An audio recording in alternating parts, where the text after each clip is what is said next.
ìbéèrè tó sì dá lọ́bẹ̀ kó sà àwọn èèyàn fẹ́ wọlé púpọ̀ a lè sọ dé ọ̀dà má bínú kì í ṣe ẹni tá máa ń ta akínímọ́lé tí nìwọ̀ so wọ́n sì sì ni.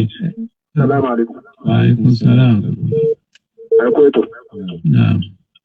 Àbá àjàbàtà. Naam. Ṣé bàbá yín àlè fẹ́ràn pólí? Ìbéèrè rẹ̀ sí ìbéèrè ọ̀pọ̀. Wọ́n ti pa akínímọ́ létí. Wọ́n kó àkú kí aláwọ̀ fọ etí rẹ̀ náà kó di ọ́ létí kó fọ́ ọ lójú sọ ọmọ bẹ́ẹ̀ yẹn torí ìbéèrè tí ò dá lọ béèrè náà.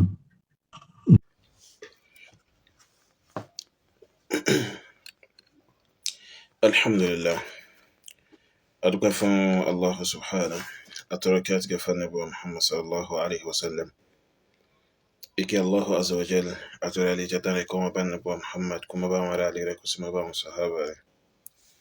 Ẹmọ ya nínú Islam lórí sunnah Nábì Muhammad sallallahu alaihi wasallam. Akira wa ibi assalamu alaikum wa rahmatullahi wa barakatuh. Mo lérò pé gbogbo àníyàn gbọ́ ohun jàbàtà tá play yìí. So orin rẹ̀ nínú àwọn orin rẹ̀ tí máa ń kọ ní àwọn ilé rédíò káàkiri. So tí àwọn kan wá pè wọlé láti fẹ́ wá béèrè lọ́wọ́ rẹ̀. So ìbéèrè tí ẹni tó béèrè lọ́wọ́ Muhammad Ali Jabata, ìbéèrè tó béèrè lọ́wọ́ rẹ̀ ni pé ìrẹ́ Muhammad Ali Jabata, bàbá rẹ̀ Ali ṣé ẹranko ni? So wọ́n béèrè lọ́wọ́ Jabata bẹ́ẹ̀ ipe ìrẹ́ Jabata o, bàbá rẹ̀ Ali so àti màmá rẹ̀ Afusa ṣé ẹranko ni wọ́n? So ìbéèrè tó simple ni.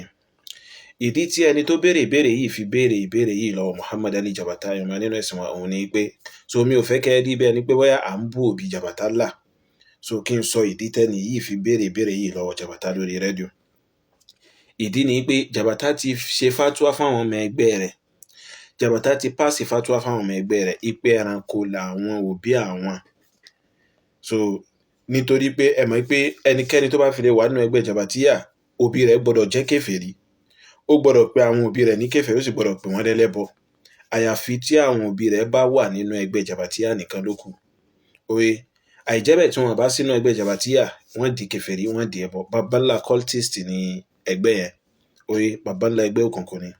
So pẹ̀lú pé wọ́n ti wá pé àwọn òbí wọn ní ẹlẹ́bọ yẹn. Oye báyìí so Jabata wá sọ pé ẹranko ni àwọn òbí àwọn ọmọ ẹgbẹ́ rẹ̀ nítorí pé kèfèrí ni wọ́n. Oye nítorí pé kíni kèfèrí ni wọ́n. So torí ẹ̀ lẹ́ni tó pè wọlé yẹn ṣe wá béèrè lọ́wọ́ Jabata pé ìrẹ́ Muhammad Ali Jabata, bàbá rẹ̀ Ali ṣé ẹranko ni? Nítorí ìwọ náà fún ara rẹ̀ ló fẹ́nu ara rẹ̀ pé bàbá rẹ̀ ń kèfèrí, ló fẹ́nu ara rẹ̀ pé bàbá rẹ̀ ní ẹlẹ́bọ fún gbogbo ayé.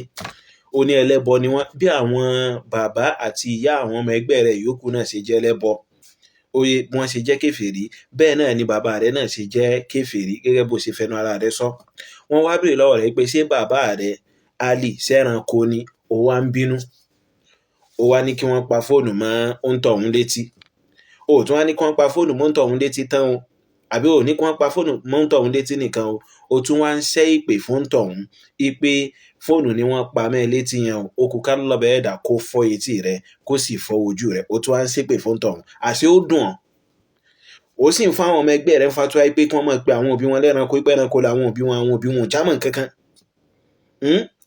So ẹ̀rí pé rí burúkú gbà ní ẹgbẹ́ Jabatíyà yìí. Orí ibú ńlá gbà tí ì bá ṣe pé bóyá wallahi tí ì bá ṣe pé bóyá èèyàn kàn ní àwọn ìjánu tó ń kóyàn. Jabata ó súnmọ́ ìjẹ́ kèfèrí ju mùsùlùmí lọ bẹ́ẹ̀ ti rí. Mo fi ọba tó dá mi mo fi búra. Ìwà rẹ̀ ìsọ̀rọ̀ rẹ̀ ó súnmọ́ ìjẹ́ kèfèrí gidigidi gan ju mùsùlùmí lọ. Àmọ́ ọlá yìí pé èèyàn ń kóra èèyàn níjànú pẹ̀lú ìmọ̀, èèyàn sì ń kóra èèyàn níjànú pẹ̀lú pé a wà lórí ìlànà Ahlus Sunnah wal Jama'ah. So kí ló ń ṣépè fẹ́ni ẹlẹ́ni sí? Ẹ̀yin ọmọ ẹgbẹ́ Jabatíyà ṣé ẹ ti dé àbí? Èèyàn ẹranko ọ̀gá yín, èèyàn ẹranko àmírù ẹgbẹ́ yín tó sọ fún yín pé ẹranko làwọn òbí yín, òun ni wọ́n béèrè lọ́wọ́ rẹ̀ pé ṣé ẹranko ni bàbá rẹ̀ tí ń ṣépè fún tọ̀hún yìí. So tó bá jẹ́ nǹkan gidi ni ó ṣe ń ṣépè fún wọn.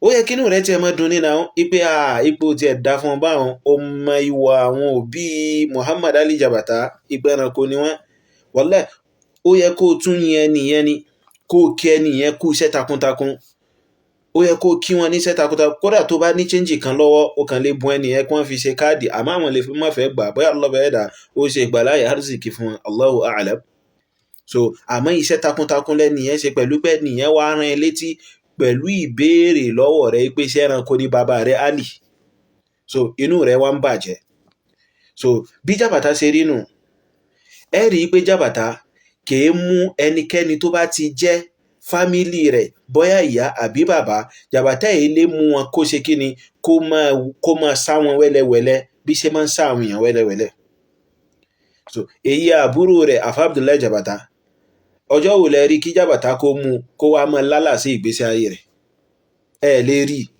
so ìdínú tí Jabata fi ṣépè fẹ́ni tó pè wọlé yìí oye báyìí ìdínú tí Jabata fi ṣe kíni tó fi ṣe ìpè fún ẹni tó pè wọlé yìí so ṣebí inú ẹgbẹ́ Jabatia ni àwọn ọmọ kan wà tó yá sí pé wọ́n yin bàbá Jabata tó tí bàbá Jabata ṣe jẹ́ kèfèrí lọ́dọ̀ Jabata so kẹ́lẹ́ mọ̀ pé rí burúkú gbà ní ẹgbẹ́ burúkú yìí wàláhì ẹgbẹ́ yìí èèyàn gbọ́dọ̀ sí kó làwọn wájú Allahu azza wa jal èèyàn gbọ́dọ̀ bá wọn fara sí kó má ṣe kíni kó má kan àgbákòyà wájú ọba tó dà ní ẹgbẹ́ òfò tẹ́rin rí inú rẹ̀ wá ń bàjẹ́ ipò wọn bèè lọ́wọ́ rẹ̀ pé ṣé ẹranko ni bàbá rẹ̀ ó yẹ kó fi wẹ̀ ní kó sì fi sọsẹ́ kó fi ṣe para tó fi tún para Allah bẹ̀rẹ̀ dà yóò tọ́ ẹ sọ́nà ó burú fún wọn gan